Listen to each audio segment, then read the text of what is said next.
Krystal, what's the most challenging part of playing Fiona? Well, I think one of the most challenging parts is that she is a total triple threat. So she is a singer, dancer, actor.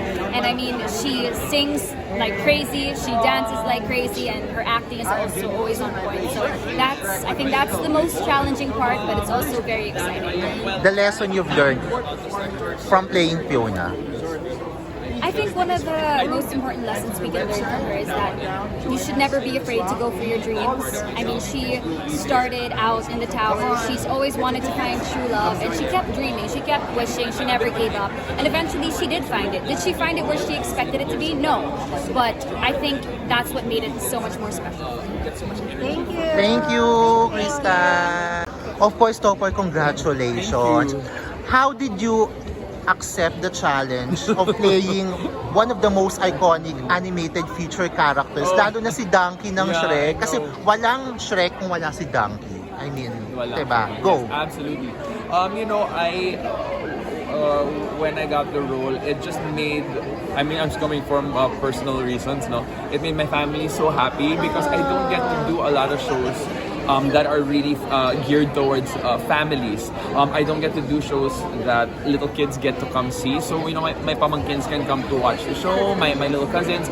So, it was a no-brainer. Parang I finally get to do something that will also be a core memory for a lot of young audiences. So, I think that was basically it. I mean, I knew it was going to be, or it's going to be super challenging. I know it's going to be such an exhausting and tiring show, but I just know at the end of the day, like, if I just know we're just gonna bring so much joy to families, and I'm happy to see for that, diba? Oh. How are you also, thank you for that, how are you also able to translate yung cartoon donkey theater? Correct.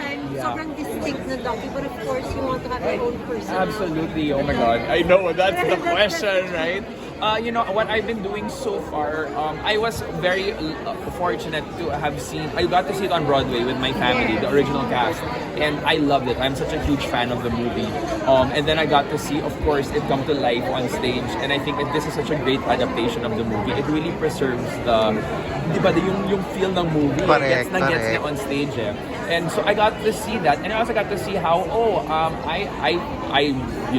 I love the characters. I love Shrek, Donkey, Fiona. Na-imprint yan sa memory ko. But I was watching the stage show and I saw them do their own thing. And I realized, okay, it can have another life of its own. So I think that's what I'm taking with me. Na parang, okay, I've been watching the film. I've been studying the film also. I'm like, okay, ito yung character. This was, the original. But I'm also just trusting because it's gonna be filtered through me, and I'm very different, and I have my own sense of humor that I'll be able to infuse something, but people will still be like, si Donkey pa rin yun. That's good.